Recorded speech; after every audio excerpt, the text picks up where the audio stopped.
साथियों, जय भीम, जय भारत, जय संविधान। मैं बहुजन दस्तक एंड कॉन्स्टिट्यूशन चैनल से गौतम रत्ना इस वक्त मौजूद हूँ राजधानी दिल्ली के जाने माने अस्पताल सफदरजंग में। आपको बता दें, हमारे बीच में पीड़ित व्यक्ति हैं। मामला उत्तर प्रदेश के जिला बिजनौर का बताया जा रहा है। जिस वक्त पूरा भारतवर्ष होली के रंग में रंगा हुआ था, धूमधाम से होली मनाई जा रही थी, उसी समय वेद प्रकाश नाम के व्यक्ति को जलती होली में धक्का दे दिया गया, जिससे लगभग वह 40 से 50% गंभीर रूप से जलकर घायल हो गए। फिलहाल वे सफदरजंग अस्पताल में ही जिंदगी और मौत के बीच जूझ रहे हैं। पीड़ित परिवार हमारे बीच में है। उनका कसूर एक जमीनी विवाद के मामले में उन्होंने कुछ जाट समुदाय के लोगों के खिलाफ एफआईआर दर्ज करवाई थी, जिसका अंजाम उन्हें अपनी जान पर बन लाकर भुगतना पड़ा। आपको बता दें, उन्हें जलती होली में धक्का दे दिया गया था, जिसके चलते उनकी हालत काफी गंभीर हो गई। नजदीकी अस्पताल आनंद फानन में उन्हें पहुंचाया गया। उनकी हालत की गंभीरता को देखते हुए वहां के डॉक्टरों ने सफदरजंग अस्पताल दिल्ली के सफदरजंग अस्पताल में रेफर कर दिया। पीड़ित परिवार हमारे बीच में है।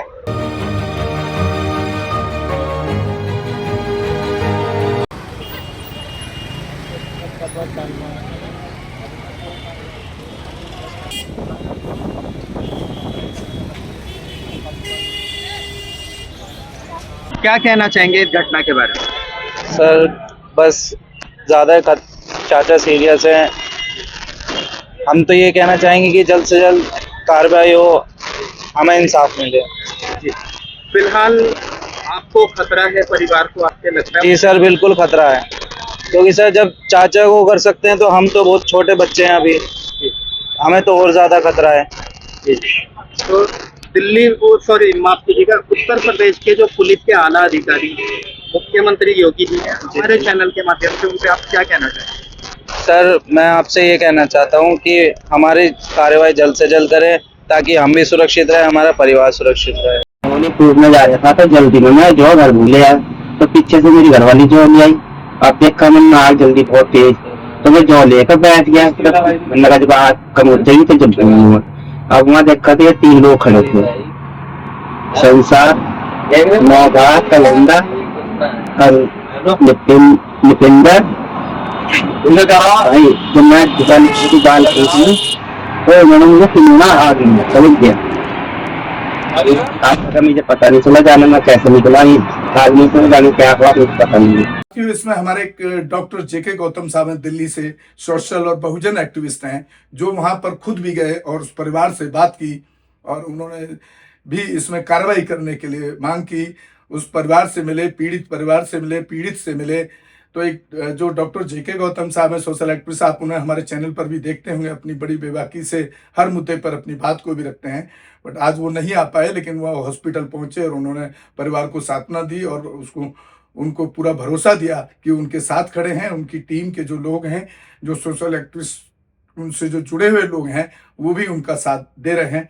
तो मैं पूरे देश के बहुजन समाज के लोगों से अपील करता हूं कि आपको ऐसे परिवारों के साथ खड़ा होना चाहिए, चाहे उसमें प्रदर्शन करना पड़े, चाहे थाने का घेराव करना पड़े, एसएसपी का, डीएम का घेराव करना पड़े, करना चाहिए। वहाँ के आसपास के लोगों को जरूर जाना चाहिए। क्या कहना चाहेंगे, जिस प्रकार से उत्तर प्रदेश में दावा किया जाता है कि सभी को समानता का अधिकार प्राप्त है और कुछ लोग जाति सूचक शब्दों का प्रयोग करते हुए इनके ऊपर जानलेवा हमला करते हैं, परिवार आज भी डर के साए में जीने को मजबूर है। क्या कहना चाहेंगे, ये 21वीं सदी का भारत? देखिए, जिस तरीके से यूपी एक क्राइम स्टेट बन गया है और यूपी में आए दिन बलात्कार, रेप, आगजनी, मारपीट हो रही है, और एक जो दलित समुदाय को मेन टारगेट करके योगी की पुलिस, योगी का वहाँ जितना भी गुंडा राज वहाँ चल रहा है, और योगी बिल्कुल तमाशा बन के वहाँ पे देख रहे हैं। और ये घटना एक नहीं है, हजारों घटनाएं हैं। इस 5 साल में इतनी सारी घटनाएं हुई हैं, और योगी की जो पुलिस है, जो लॉ एंड ऑर्डर है, वो पूरा फेल हो चुका है। हम अपील करते हैं योगी सरकार से कि आप रामराज्य की बात करते हो। आपने कहा था, आपके जो होम मिनिस्टर, गृह मंत्री ने कहा था कि यूपी में आधा किलो सोना पहन के भी लेडी 24 घंटे घूम सकती है, लेकिन जिस तरीके से इनके साथ हुआ है, होली की रात को, 13 तारीख की होली की रात को, जिस तरीके से बेतुका जी, इनके जो फादर है, उनको होली की आग में फेंक दिया गया। ये आजाद भारत में पहला किस्सा है कि आप एक जाति से कितनी नफरत करते हैं, एक समुदाय से कितनी नफरत करते हैं। दुश्मनी हो सकती है, किसी भी लेवल की हो सकती है, लेकिन कितनी नफरत है। लोग एक राष्ट्रीय त्योहार मना रहे हैं, उसी टाइम पे आप उसके हाथ पैर पकड़ के, एक जाट समुदाय जो दबंग कहता है अपने आप को, और एक आदमी को उस होली की आग में फेंक दिया जाता है। तो देखिए उनकी क्या सोच, क्या है उनकी। डर, पुलिस का डर, सरकार का डर बिल्कुल भी उनको नहीं है। अगर डर होता तो फेंकने से पहले वो 10 बार सोचते। और उससे पहले इनकी जमीन पे, 10 बीघा जमीन पे जिस तरीके से कब्जा करके वो लोग बैठे हुए दबंग, तो वहां की क्या मतलब, क्या मेरी अपील है भारत सरकार से, सुप्रीम कोर्ट से, हाई कोर्ट से, लोअर कोर्ट से, और जो हमारे प्रधानमंत्री है जो कहते हैं मैं दलितों से बहुत प्यार करता हूं, कि पहले दलितों को मतलब वो कहते हैं, एक बार स्टेटमेंट दिया तो उन्होंने कि अगर गोली मारनी है तो मुझे मार देना, मेरे दलित भाइयों को नहीं मारना। जिस तरीके से जहां जहां बीजेपी की सरकार है, यूपी में मेन, जिस तरीके से वहां आए दिन हमले हो रहे हैं दलितों पे, तो हम उसकी घोर निंदा करते हैं और अपील करते हैं हमारे मोदी साहब से कि आप कम से कम जो आपने कहा था आप उस पर खरे उतरिए। और जो ये जो परिवार है जो पूरा टूट गया है, मेन परिवार के आदमी को आग में झोंक दिया गया, बचेगा नहीं बचेगा तो बात का विषय। एफआईआर तक भी नहीं हुआ है। देखिए आज 4-5 दिन हो गए, 13 तारीख की घटना, आज 18 मतलब 17 तारीख है, एफआईआर भी पुलिस ने नहीं की है। यानी वो इतने दबंग लोग हैं कि पुलिस ने एफआईआर तक भी नहीं की है। पुलिस ने इन लोगों को राजनीतिक संरक्षण प्राप्त है या हौसले क्यों बुलंद है? बगैर राजनीतिक संरक्षण के ये क्राइम हो ही नहीं सकता। सीधा है, जिस तरीके से हुदंग हो रहा है, जिस तरीके से लोगों को मारा पीटा जा रहा है, रेप हो रहे हैं, बलात्कार हो रहे हैं, लोगों को जाति के नाम पे मार रहे हैं, तो सीधा है कि जो पुलिस का और जो प्रशासन है, प्रशासन का कहीं ना कहीं हाथ है। प्रशासन का प्रेशर वहां पे नहीं है बदमाशों में, इसलिए वो जातिवादी गुंडे या आतंकी गुंडे, ये जातिवादी गुंडे हैं जो देश को तोड़ना चाहते हैं, देश में नफरत फैलाना चाहते हैं। तो हम अपील करते हैं योगी सरकार से, योगी जी से, कि योगी जी आप तो सबके लिए हो, आपको जो चुना है लोगों ने, आप पब्लिक के नौकर हो, राजा नहीं हो। ये यहाँ पे डेमोक्रेसी है, लोकतंत्र, प्रजातंत्र है। या आपको चुना है वोट के लिए, और आपको चुना है वहां शांति व्यवस्था के लिए, ताकि आप सबको एक नजर से देखें। लेकिन जिस तरीके से आप हमले करा रहे हैं और आप बात देख रहे हो, हम अपील करते हैं कि आप इनको न्याय दें, और जितने भी ऐसे लोग हैं उनको न्याय दीजिए, ताकि आप वहां के जो रोल। देखिए कितना, अब मुझे समझ नहीं आता, वो योगी सरकार जो कहती है कि भाई सबसे अच्छा शासन है, हम सर्वजन सर्व विकास की बात करते हैं, सबकी बात करते हैं, तो कहाँ सबकी बात है? क्यों नहीं एफआईआर हुई अभी तक?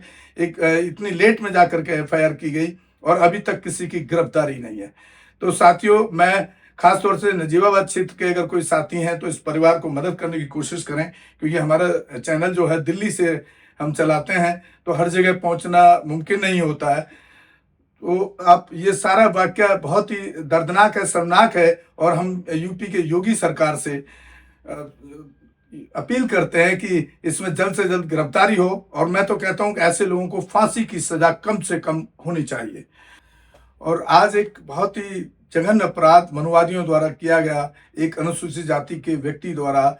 ये है नजीबाबाद, जो बिजनौर के पास है, वहाँ की घटना है। और चंद्रशेखर नगीना जो क्षेत्र है सांसद का, उसी के आसपास पड़ता है बिल्कुल। तो मैं आपको पूरी घटना बता रहा हूँ। देखिए कितना खतरनाक ये मनुवादियों का सिस्टम चल रहा है। मैं पहले पूरा मामला आपको बताने वाला हूँ। ये मामला है अलावाल थैनू थाना, नजीबाबाद जिला बिजनौर का है। होली दहन में बाली भूनने गए दलित वेद प्रकाश को उन्हीं के गांव में ऊंची जाति के दबंगों ने जलती होली में फेंक दिया। और देखिए, ये पुलिस को भी उन्होंने कंप्लेंट किया 14 तारीख को, लेकिन पुलिस ने कोई एफआईआर नहीं की। उसके बाद में कुछ सोशल एक्टिविस्ट और हमारे जैसे लोग या यूट्यूबर, जो बहुजन मीडिया है, उसने एक अहम भूमिका निभाई। उसके बाद जाकर के अब ये पता लगा है कि एफआईआर तो हो गई है, लेकिन गिरफ्तारी अभी तक किसी की नहीं है। तो देखिए, बहुत ही मैं पूरा डिटेल में भी बता देता हूँ आपको इसको। अलावलपुर बुंदकी नजीबाबाद रोड पर स्थित नहर के किनारे स्थित गांव अलावलपुर में होलिका दहन में जलती होली में गेहूं की बाल भूनते होलिका में हाथ पैर पकड़कर फेंक दिया, जिससे वेद प्रकाश जाति के व्यक्ति बुरी तरह जल गए और काफी देर तक होलिका में ही पड़े जलते रहे, जिनका अब बिजनौर सरकारी अस्पताल में ले जाया गया, जिनको वहां से मेरठ रेफर किया गया और वहां से मेरठ से फिर दिल्ली रेफर कर दिया गया। और लगभग 60% के करीब ये जल चुके हैं। इन पीड़ित अनुजाति के व्यक्ति से वेद प्रकाश जी की हालत बहुत खराब है, जहां उनकी जान को बहुत अधिक खतरा है और उनके पूरे परिवार को खतरा है, जिस तरह से उनका परिवार बता रहा है। हमारे साथी हैं बहुजन मीडिया के ही, जो सफदरजंग अस्पताल पहुंचे और उनके परिवार से उन्होंने बात की। वो वीडियो भी आप हमारे चैनल पर अभी देखेंगे। तो सर, सवाल यह है कि जो मोदी जो पूरे देश में जहां कहीं भी प्रधानमंत्री जाता है देश का, वहां ये बोलता है कि भाई वो यूपी से अच्छा सुशासन शासन पूरे देश में कहीं भी नहीं है, किसी स्टेट में नहीं है। और मैं कहता हूं, और मेरे पास डेली के अपडेट इस तरह के यूपी से आते हैं, जहां पर खास तौर से एससी अनुसूचित जाति वर्ग की बहन बेटियों के साथ रेप घटनाएं, छेड़खानी, इस तरह की घटनाएं डेली हो रही हैं। जमीनों पर कब्जे, ये भी एक जमीन से जुड़ा हुआ मामला ही है। इनकी 10 बीघा जमीन थी जिस पर जाटों ने कब्जा किया हुआ है। उसकी उन्होंने कोर्ट में भी गया हुआ केस है, कंप्लेंट की। उसी कंप्लेंट के अगेंस्ट ये नतीजा उन मनुवादियों द्वारा उनको भुगतना पड़ा। तो क्या नाम है आपका? दीपू। दीपू, क्या घटना हुई थी 13 मार्च की शाम को जब होली जल रही थी? पापा होली पे गए थे, होली दहन करने, तो वे जो भूल गए थे घर से, तो मम्मी उनके पीछे पीछे जो लेके गई। तो जो के लाने के बाद आग तेज थी, तो क्या नाम मम्मी पापा दोनों साइड में बैठ गए। तो जब आग कम हो जाएगी तो हम क्या नाम दहन कर देंगे। तो जब आग कम हुई तो पापा वहाँ जैसे जो फूकने गए, पीछे से भी 3 पीड़ित आए, उन्होंने पापा को धक्का दे दिया आग में। अच्छा, धक्का देते हुए आग में गिर गए? जी, आग में गिर गए और पूरे जले पड़े हैं अस्पताल में इस टाइम। अच्छा, उस समय कौन कौन ऐसे लोग मौजूद थे जिन्होंने उन्हें बचाने का प्रयास किया? वहाँ पर कोई नहीं था, मम्मी मौजूद थी वहाँ पर। अच्छा। और बाकी और का तो पता नहीं होते है या नहीं। अच्छा, फिलहाल वो कितना जल चुके हैं? 60% बता रहे हैं डॉक्टर साहब, 60% बता रहे हैं। अच्छा, जैसा कि बताया जा रहा है जाट समुदाय के लोग थे जिन्होंने धक्का दिया, जी। क्या मामला था? क्या उनके खिलाफ? जमीन का मुकदमा चल रहा है कई साल से, 2004 से। कई बार हमने मुकदमा डाला है, वे हमारी जमीन जोत बो रहे हैं, कोई कार्रवाई नहीं हो रही है। आपकी जमीन पे कब्जा किया हुआ थी? अच्छा, ये एफआईआर उनके खिलाफ कब हुई थी? ये 2004 से मुकदमा चल रहा है। अभी हमने 3 महीने पहले डाला था सीओ के पास, सीओ ने भी कोई कार्रवाई नहीं करी। SC/ST का मुकदमा लगवाने के लिए बोला था हमने, तो अभी तक कोई कार्रवाई नहीं हुई। अच्छा, इसमें किसी की गिरफ्तारी हुई अभी तक? अभी तक कोई गिरफ्तारी नहीं हुई। उन लोगों के खिलाफ कोई एफआईआर? नहीं, हमने अपनी तरफ से कर रखी है, उनकी तरफ से कुछ नहीं। अच्छा, जब अस्पताल पहुंचे आप, क्या वहाँ पुलिस आई थी बयान लेने? पुलिस अभी कल आई थी, वो भी मेरठ आई थी, बयान लेके गई। आज 2 बार यहाँ आई है, लेकिन हमें बता नहीं रहा क्या बयान ले रहे हैं क्या नहीं। अच्छा, यहाँ सफदरजंग अस्पताल में मेरठ की ही पुलिस आई थी? कहाँ की? मेरठ की नहीं, वे बिजनौर की, नजीबाद की बता रहे हैं। जी, उन्होंने बयान लिए आपके पापा के? बयान हुआ मेरठ में लिए थे, यहाँ तो लिखवा के ले गए, पता नहीं क्या लिखवाया। मैंने उनसे फोटो कॉपी मांगी, उन्होंने मना कर दी कि मेरे ऊपर सर से साहब से बात करो। अच्छा, हाँ, मैंने आपके पापा फिलहाल बयान देने की स्थिति में है? हाँ, दे देंगे सर। डॉक्टरों ने क्या बताया उनकी हालत को? खतरे से बाहर है या? डॉक्टर से अभी तक मेरी कल 2:30 बजे से अभी तक कोई बात नहीं हुई, और ना मुझे मिलन दे रहे पापा। जी, मतलब फिलहाल आपको क्या लगता है, खतरे से बाहर है हालत? पता नहीं, बहुत गंभीर हालत है अभी तो। खतरे से बाहर है या नहीं है, अभी जब मैं मिला नहीं तो कुछ कह नहीं सकता। अच्छा, कितने लोगों का नाम सामने आ रहा है आरोपियों में जिन्होंने आग में धक्का दिया? 3 लोग हैं। जी। एक है कुलताड़ का लड़का, जी, उसका नाम है निपेंद्र। जी, एक संसार है जी, और एक नोवार का लड़का है, छोटा वाला, जी। उसका नाम मेरे ध्यान नहीं है। अच्छा, आज से पहले ये जो 13 तारीख को हादसा हुआ, इससे पहले भी कभी कोई हमला हुआ है? उससे पहले एक बार धमकी देने गए थे, उसकी फोन में रिकॉर्डिंग है, घर पे आके धमकी दे गए थे। जी। और उससे पहले भी कई बार इन्होंने मारने की धमकी दी कि 1 लाख देके तुम्हारे पापा को मरवा देंगे, वो करवा देंगे। तो आपने पुलिस को इस बात की शिकायत दी? कई बार दे रखी है, पुलिस में भी गए थे, कल भी मम्मी को धमका रहे थे, परसों नहीं, मम्मी जब आपको धमकी दी गई थी आपके पापा को, तब लिखित रूप में कोई शिकायत पुलिस को दी थी आपने?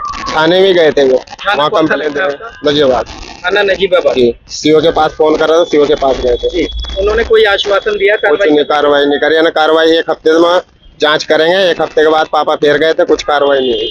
अच्छा, कितनी जमीन है जिस पे इन लोगों ने कब्जा किया? 10 बीघे जमीन है हमारी। 10 बीघा। जी। तो फिलहाल आप योगी आदित्यनाथ जो कि मुख्यमंत्री हैं यूपी के, उनसे क्या कहना चाहेंगे?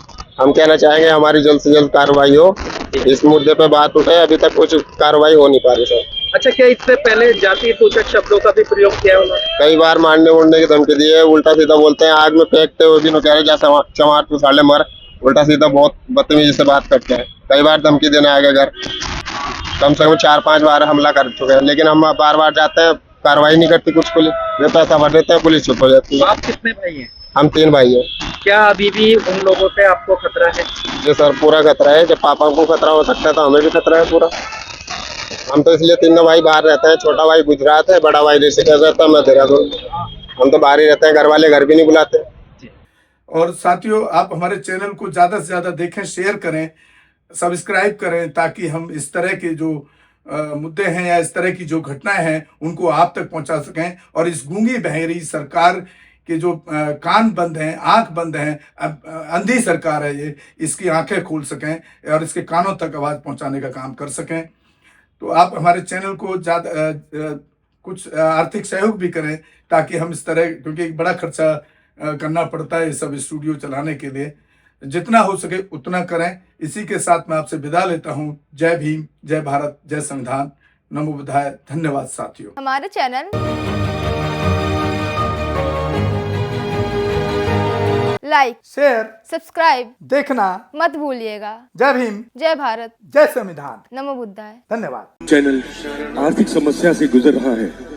अगर आप बहुजन समाज में बाबा साहेब अम्बेडकर और तथागत बुद्ध की विचारधारा को अधिक से अधिक लोगों तक पहुंचाना चाहते हैं तो हमें आर्थिक सहयोग प्रदान करें, ताकि हम अपने चैनल के माध्यम से देश विदेश में समता, बंधुता, एकता और संवैधानिक अधिकारों को ज्यादा से ज्यादा लोगों तक पहुंचा सकें। आप अपनी सहायता राशि नीचे लिखे खाते में जमा करा सकते हैं। खाता धारक गौतम रत्ना, खाता संख्या 3169576865 IFSC कोड SBIN 0060336, बैंक भारतीय स्टेट बैंक। आप हमारे बैंक खाते का विवरण स्क्रीन पर भी देख सकते हैं। जय भीम, जय भीम। मैं गौतम रत्ना, गौतम फिल्म्स प्रोडक्शन में आपका स्वागत करता हूं। आप हमारे प्रोडक्शन हाउस के अंदर अपना कैरियर बना सकते हैं as a film director, as a producer and actor and actress and editor and cinematographer also. अगर आपको फिल्म से रिलेटेड कुछ भी प्रोजेक्ट आपको बनवाना है तो हमारे पास में पूरा सेटअप है, जिसमें फिल्म कैमरा है, शूटिंग लाइट्स है और एडिटिंग है। सारा A to Z एक ही जगह पर आपको हमारे यहाँ पर मिल जाएगा। तो दोस्तों, आप हमें कांटेक्ट कर सकते हैं हमारे नंबर्स पर 9810085714।